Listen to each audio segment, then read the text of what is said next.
Angelina Jolie, Portrait of a Superstar by Rhona Mercer.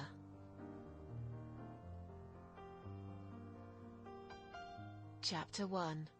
In the Beginning. I always live for the moment. Don't like to build plans for the future. Tomorrow evening, everything may change. My life, my image, people around me, my occupation. Otherwise, it would be boring to live. A quote from Angelina Jolie.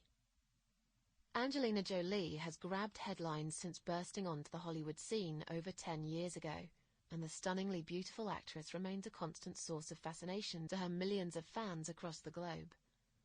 Over the years, we've watched a rebellious, depressed, and self-destructive teenager mature into a contented, settled, and sophisticated mother of 3, and her personal journey has been absorbing to watch.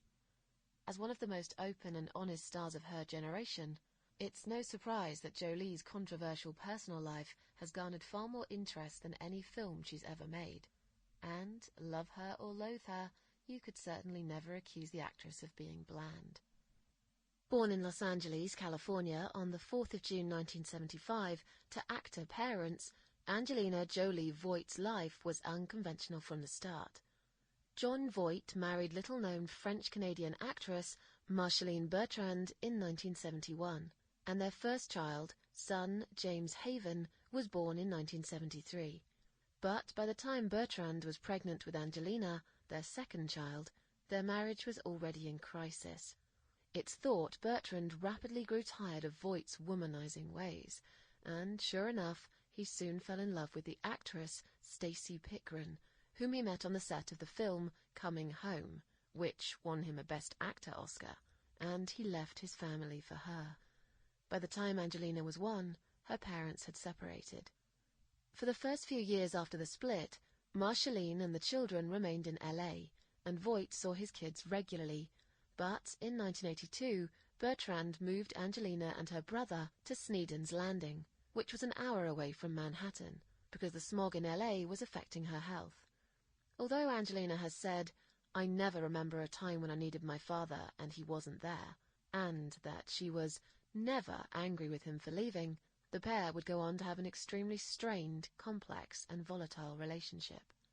For his part, Voight once observed, "She was a baby when we were divorced, so it surprised me when she said it affected her as severely as it did."